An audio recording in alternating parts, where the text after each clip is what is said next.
Hello students, good morning. Today in ninth class mathematics, we are starting a new chapter, triangles. And in this we will be studying about what the congruence of triangles. Triangles के बारे में अभी हम लोग पहले पढ़ चुके हैं लाइन्स एंड एंगल्स में. We have studied some concepts related to triangles and in this will be studying about congruence. तो कॉन्ग्रुएंस सबसे पहली चीज तो क्या है इसको समझें. कॉन्ग्रुएंस अभी हम लोग बोलते हैं this has a literary meaning identical.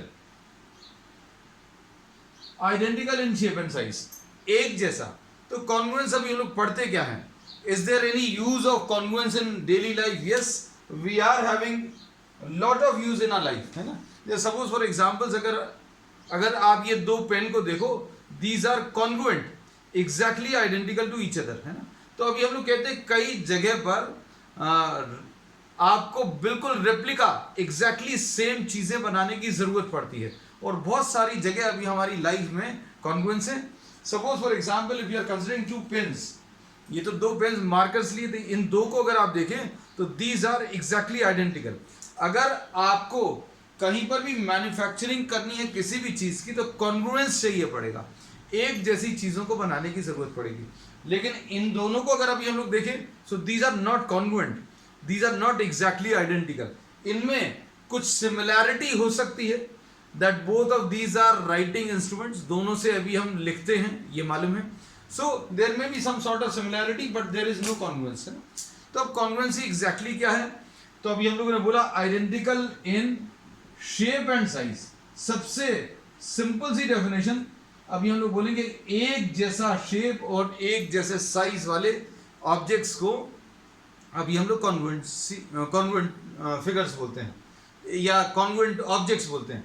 जैसे एग्जांपल के लिए if you consider to circles, तो ये दो सर्कल्स को अगर आप देखो तो ये दो सर्कल जो हैं सिमिलर इन शेप हैं, but these are not identical in size.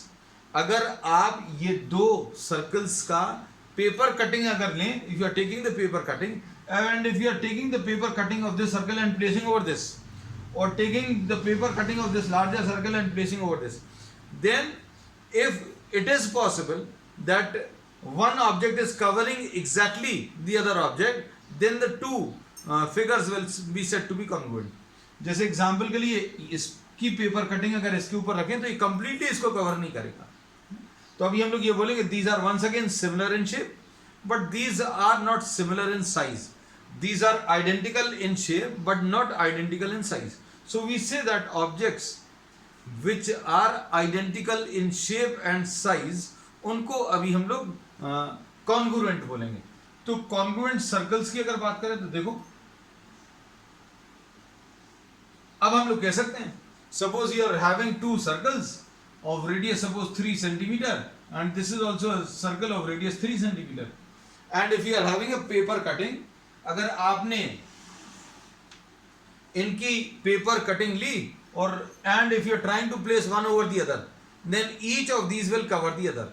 आप इसकी पेपर कटिंग इसके ऊपर रखो तो ये इसको कवर कर देगा, या इसकी पेपर कटिंग इसके ऊपर रखो तो ये इसको कंप्लीटली कवर कर देगा, है ना. तो अभी हमने सबसे सिंपल सी डेफिनेशन बोली है क्या, exactly identical in shape and size. That means they should cover each other completely if you are having a paper cutting. क्योंकि अभी हम लोग ज्योमेट्रिकल फिगर्स की बात कर रहे हैं, तो ज्योमेट्रिकल फिगर्स जिनकी अभी हम लोग बात कर रहे हैं mostly will be talking of 2 dimensional figures, है ना. 3 डायमेंशनल फिगर्स की अभी हम लोग बात नहीं करेंगे. तो अभी नेक्स्ट अभी हम लोग ले रहे हैं, ये एक एग्जांपल लिया, फिर दूसरा एक एग्जांपल अभी हम लोग ये ले सकते हैं. Suppose if you are considering 2 squares, if you are having 2 squares and the side of each is 5 centimetre, then these can be considered as what, congruent. इनको अभी हम लोग कॉन्ग्रुएंट कह सकते हैं, है ना. तो अब इसके बाद इसका एक और एग्जाम्पल अभी हम लोग ये ले सकते हैं, जैसे कॉन्ग्रुएंसी का. कॉन्ग्रुएंसी में अभी हम लोगों ने पेन का एक एग्जाम्पल लिया था, तो पेन में भी एक ही टाइप के, जैसे सपोज इफ यू आर, ये तो अभी हमने बोला this is a white board marker and this is what pen used to write on paper. इसमें भी अगर अभी हम लोग देखें तो इसको तो क्लियरली बोल सकते हैं that these are not congruent. But if you try to consider similar looking objects, अभी आप यही ऐसा रेड कलर का किसी दूसरी कंपनी का लेकर आए है ना। तो हो सकता है उसमें कॉन्ग्रुएंसी हो सकता नहीं हो। कैसे? If you try to place the refill, आप इसकी रिफिल उसमें लगाने की कोशिश करें, it may happen that the refill, the writing refill of this may not fit on the in the other pen, है ना। तो अभी हम लोग ये कहते हैं कि कॉन्ग्रुएंसी मतलब exactly identical in shape and size है।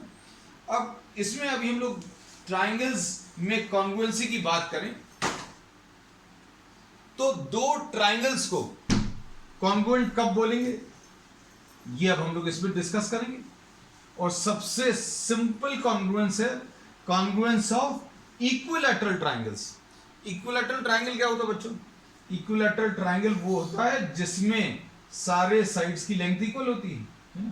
तो अब इसमें अगर आपने ये दो ट्राइंगल्स लिए, इसमें 5 centimetre each side, suppose this is 6 centimetre each side, तो इसके तीनों एंगल्स 60 डिग्रीज के होंगे, इसके तीनों एंगल्स भी 60 डिग्रीज के होंगे। लेकिन क्या ये कॉन्ग्रुएंट है? No, these are not congruent, क्योंकि इसका जो इक्विलैटरल ट्राइंगल है और इसका जो इक्विलैटरल ट्राइंगल है, दोनों के साइजेस अलग अलग है। So if you are taking two equilateral triangles having the same measurement, suppose this is 5 centimeter, this is also 5 and this is also 5,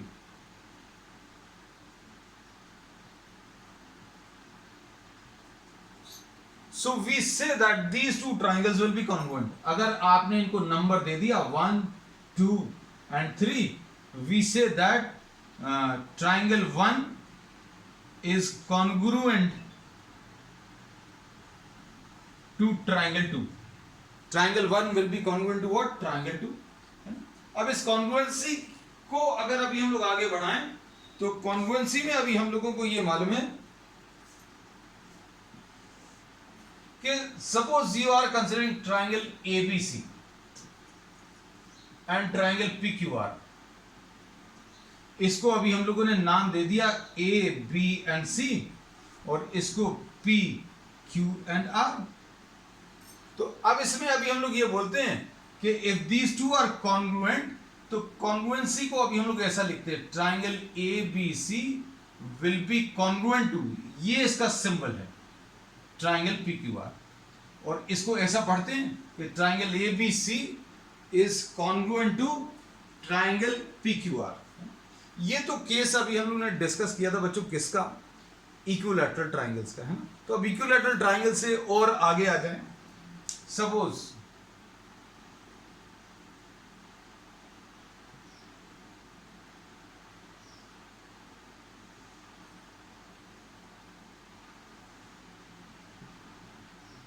इसमें suppose this is A B and C and this is suppose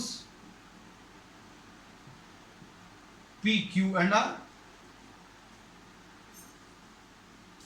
these are congruent. और congruency में अगर आप देखो तो A B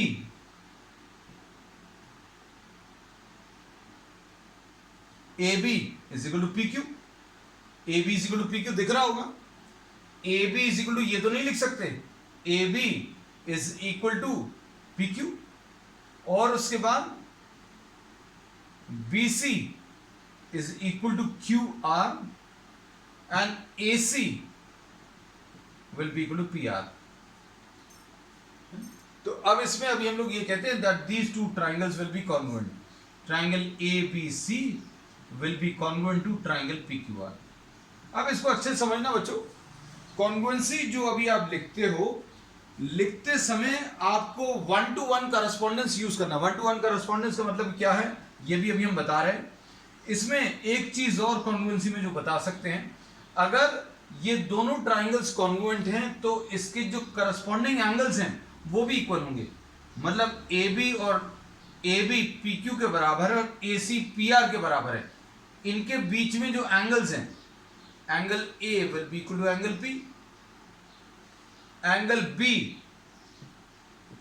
will be equal to angle Q and angle C will be equal to what? Angle R. तो corresponding angles भी equal होंगे, है ना। इसका ये एंगल इस एंगल के बराबर, ये वाला एंगल इस एंगल के बराबर, और ये थर्ड एंगल जो है वो भी इक्वल होंगे। और जो आप लिखोगे ये, इसमें कभी भी आप सीक्वेंस को चेंज नहीं कर सकते। मतलब ये है, अच्छे से समझना अब ये चीज, इसमें ए एंगल जो है वो पी एंगल के बराबर होना चाहिए। अगर अभी हम डायग्राम को नहीं देखें, and if it is given, if you are not looking at the diagram of the triangles, then if ABC is congruent to PQR, अगर ऐसा दिया है तो हम लोग कह सकते हैं A एंगल P के बराबर होगा, angle A will be equal to angle P। Diagram देखते जाना, B will be equal to Q, B equal to Q होगा, और C equal to R, C will be equal to R, ऐसा कह सकते हैं। अब ध्यान से देखना, ये पहला और दूसरा पॉइंट AB, इनको ज्वाइन करने वाली लाइन ए बी इधर फर्स्ट एंड सेकंड को ज्वाइन करने वाली लाइन पी क्यू के बराबर होगी। So we have already discuss this, A B is equal to P Q. ये लिखने का तरीका अभी हमने सही लिखा था, इसलिए ये परफेक्टली सही आया है। गलत लिखेंगे तो ये गलत आएगा। देखो अब इसमें पहला और तीसरा पॉइंट, ये first point and third point, A C will be equal to P R. तो क्या मालूम है, A C is equal to P R, perfectly okay. और second point and third point, B और सी, दूसरा वाला पॉइंट और तीसरा वाला पॉइंट, यहां पर दूसरा वाला पॉइंट और तीसरा वाला point, B C will be equal to Q R. तो अगर आपको कॉन्ग्रुएंसी दी हुई है तो ये चीजें अभी आप इसको देखकर ही लिख सकते हैं। किसको देखना अच्छे से, हम सिर्फ आपको समझाने के लिए कुछ चेंज कर दे रहे हैं। Triangle A B C, suppose this is congruent to triangle D E F. अब इस केस में क्या लिख सकते हैं without seeing the diagram? I am not having the diagrams, I am not drawing the diagrams, rather A B equal to D E लिख सकते हैं, A B is equal to D E लिख सकते हैं, B C is equal to E F लिख सकते हैं बच्चों, दूसरा और तीसरा पॉइंट, दूसरा और तीसरा पॉइंट, और पहला और तीसरा A C will be equal to E F, ऐसा लिख सकते हैं। और क्या लिख सकते हैं, देखो ध्यान से, इसमें ये पहला वाला point angle A will be equal to angle D, ये भी लिख सकते हैं। फिर एंगल बी, सेकंड वाला एंगल, सेकंड वाला point will be equal to angle E, और तीसरा वाला angle C will be equal to angle F. सिर्फ देखकर कॉन्ग्रुएंसी जो दी हुई है उसको देखकर ये सारी चीजें लिख सकते हैं। अब देखो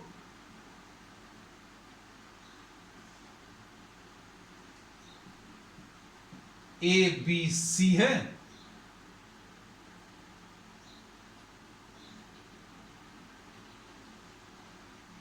और ये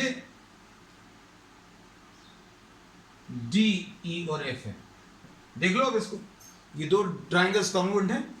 कौन कौन सा angles, angle B is equal to angle E, ये वाला एंगल बच्चों देखो इस एंगल के बराबर है, और फिर उसके बाद angle C is equal to angle F, ये लिखा हुआ है, angle A is equal to angle D, ये भी लिखा हुआ है, फिर A B is equal to D E, ये भी बना हुआ है, B C is equal to E F, ये भी बना हुआ है, और A C is equal to D F. So we say that the corresponding parts, इसको भी हम लोग लिखते हैं that corresponding parts of congruent triangles are equal. Corresponding parts of congruent triangles are equal, है ना? तो अब इसको अभी हम लोग शॉर्ट में ऐसा लिखते हैं CPCT. Corresponding parts of congruent triangles are equal. AC is equal to DF. AC is equal, हाँ यस बच्चों, I am sorry, AC, thank you बेटा। आप देखो अब बातें अगर समझ में आ गई होगी तो आप गलती भी बता सकते हो, है ना। AC is equal to DF, perfectly okay. AC is equal to DF, this AC is equal to DF, हमने बोला सही है, लिखा गलत है। AB is equal to DE आ गया, BC is equal to EF, ठीक है। तो अब हम लोगों ने इसको कैसा बोला, that corresponding parts of congruent triangles are equal है। अब देखो, अब नेक्स्ट अभी हम लोग क्या पढ़ने वाले हैं, next we will be studying about the types of congruence. मतलब अगर आपको दो ट्राइंगल्स को कॉन्ग्रुएंट प्रूव करना है, दो ट्राइंगल्स अगर इक्वल प्रूव करने हैं तो कितना प्रूव करने से चल जाएगा, क्योंकि ये दो ट्राइंगल्स कॉन्ग्रुएंट है। अच्छे सुनना, if these two triangles are congruent तो देखो 1 2 3 4 5 and 6, there are how many 6 conditions which can be written and specific 3 conditions अगर आप प्रूव कर पाओ, इन 6 में से कोई 3, अभी हम बताएंगे कौन सी 3 चलेंगी हम लोगों को, वो अगर आप प्रूव कर पाओगे तो कॉन्ग्रुएंस प्रूव हो जाएगा। कॉन्ग्रुएंस दिया है तो ये पूरे 6 लिख सकते हैं, लेकिन पूरे 6 होने पर कॉन्ग्रुएंस नहीं प्रूव करेंगे। पूरे 6 में से आप कोई 3, कौन से 3 वो अभी हम बताएंगे। Only 3 are required to prove the congruence, है ना। तो we are saying the converse of each other, दो स्टेटमेंट्स बोल रहे हैं कि अगर कॉन्ग्रुएंस दिया तो ये 6 तो बोल सकते हैं, लेकिन अगर आपको कॉन्ग्रुएंस प्रूव करना है तो पूरे 6 प्रूव करने की जरूरत नहीं, only 3 are required. Which 3 are required, this will be defining in the next topic. ठीक, चलिए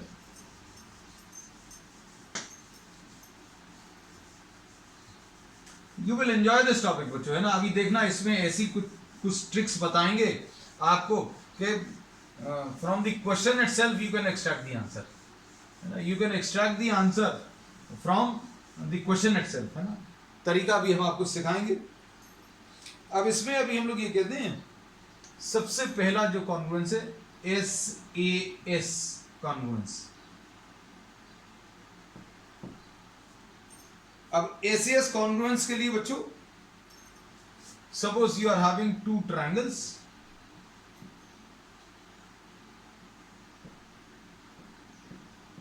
ABC and DEF,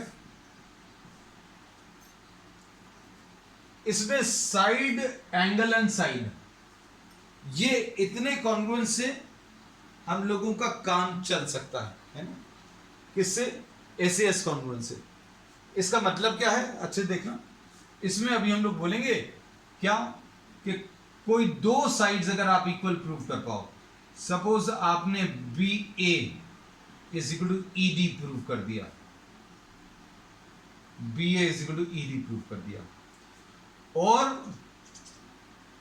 BC is equal to EF prove कर दिया, BC is equal to EF prove कर दिया, और इनका जो इंक्लूडेड एंगल है, जो 2 साइड्स की आप बात कर रहे हो, BA और BC, ED और EF, इनके बीच का इंक्लूडेड एंगल भी अगर इक्वल आ जाए, मतलब ये और ये एंगल, कोई और एंगल नहीं, हमने बोला 2 साइड्स और उनके बीच का एंगल, तो ये अभी बीच में लिखा हुआ है, ये याद रखना, है ना। 2 sides and the included angle, if 2 sides and included angle of one triangle equal to 2 sides and the included angle of another triangle, then the 2 triangles are congruent। समझ आई बात? हमने ये बोला कि 2 साइड्स किसी एक ट्राइंगल के,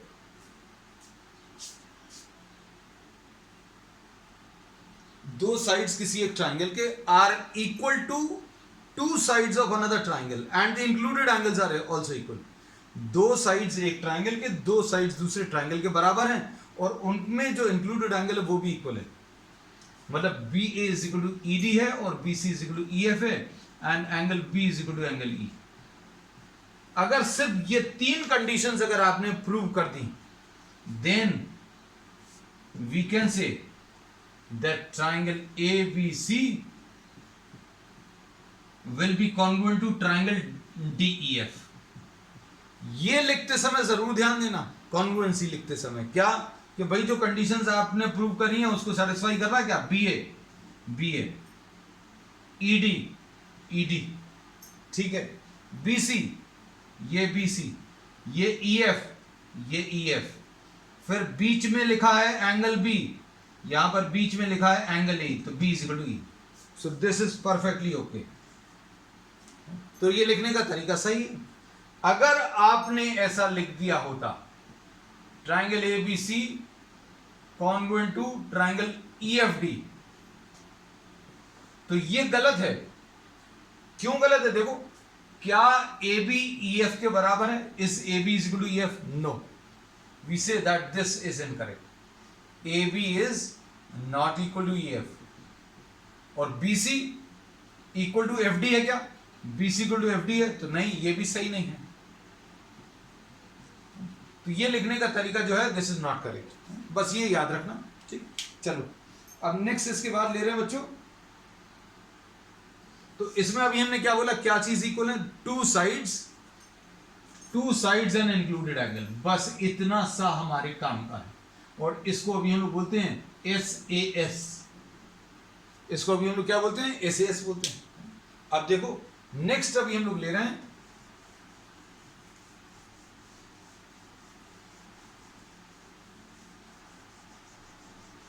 अगर दो ट्राइंगल्स को कॉन्ग्रुएंट प्रूव करना है तो हमने बोला सिर्फ तीन चीजों की जरूरत पड़ेगी, है ना। एक तो अभी हमने बता दिया है, उसमें तीन चीजें इक्वल प्रूव कर दी, एस ए एस। इसमें साइड, एक और साइड और बीच वाला एंगल, है ना। तो ये एस ए एस कॉन्ग्रुएंस तो डिस्कस कर दिया। और इसमें अभी हम लोगों ने तीन चीजों को इक्वल प्रूव किया, तो एस ए एस कॉन्ग्रुएंस आ जाएगा।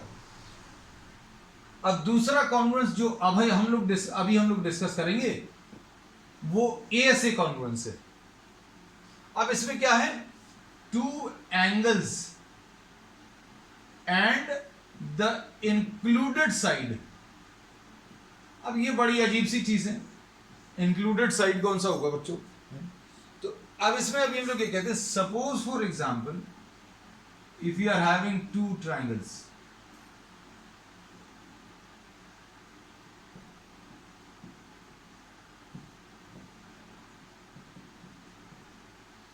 इसमें दो एंगल्स इक्वल होने चाहिए।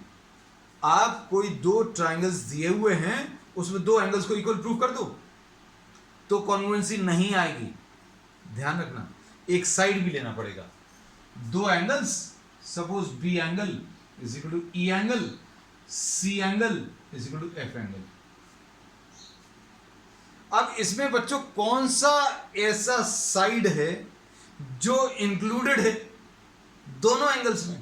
तो देखो अच्छे से बता सकते हैं। इस एंगल में ये दो साइड्स हैं, बी एंगल में कौन सी दो साइड्स हैं? ये वाले। और सी एंगल में बच्चों, सी एंगल में ये वाला साइड, तो ये साइड कॉमन है, ये इंक्लूडेड है ना।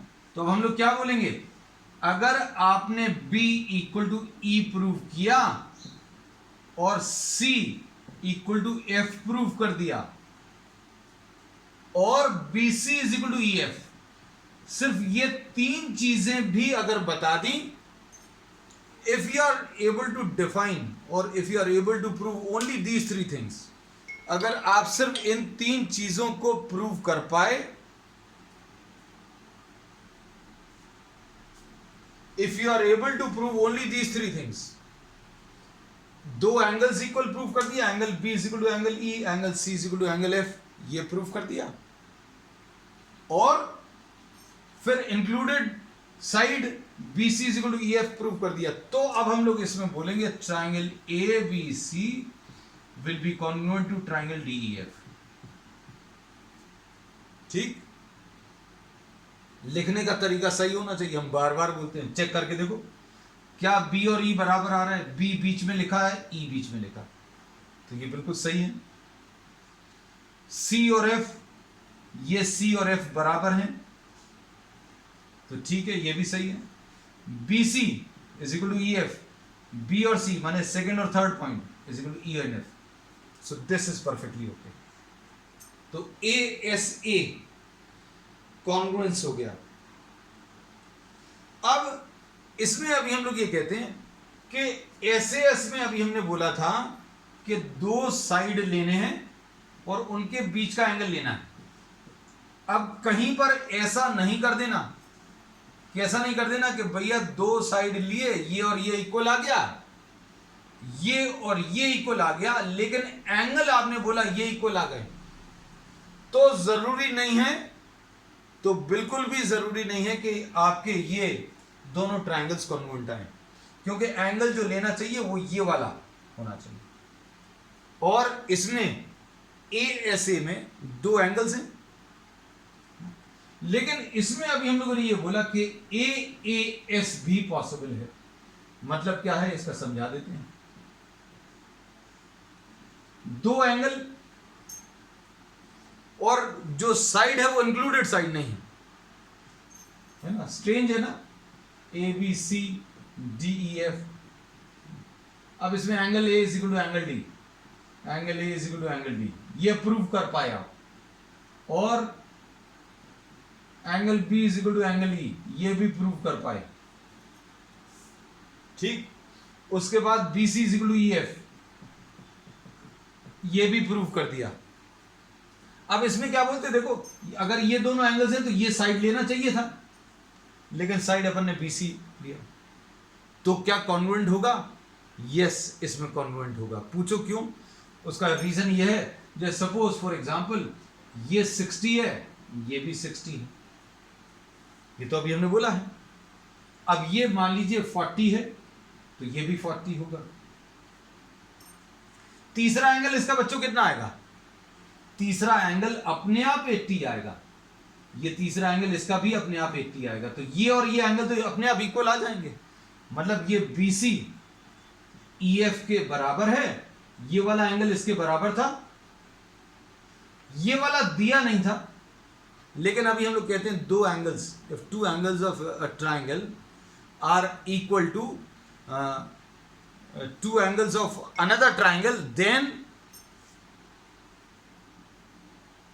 if two angles of one triangle are equal to two angles of another triangle and the included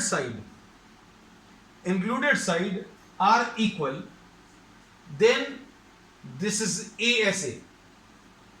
लेकिन फिर अभी हमने एक और चीज इसमें एक्सेप्शन बता दिया। क्या एक्सेप्शन बताया? कि दो साइड्स तो, दो एंगल्स तो होने चाहिए, एक साइड होना चाहिए, but the side is not necessary, it is not necessary to take the included side, है ना।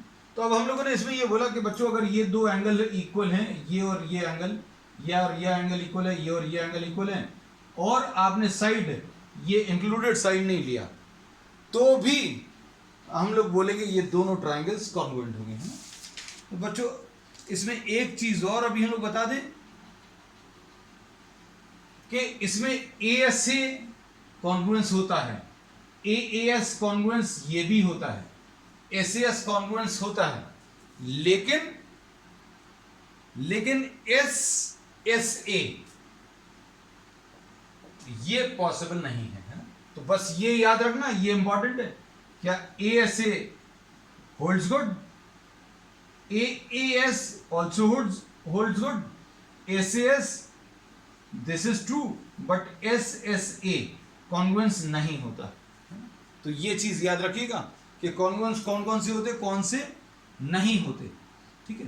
क्योंकि इसमें अभी हम लोगों ने बोला ये वाला क्यों होता है, दो एंगल्स कोई भी हो और इंक्लूडेड साइड नहीं हो, तो तीसरा एंगल अपने आप इक्वल आता है। तो अब बच्चों कॉन्ग्रुएंस में आज थ्योरी पोर्शन में अभी हम लोग इतना ही ले रहे हैं, and from the next turn will be starting with what the problems of this topic. That's all for today.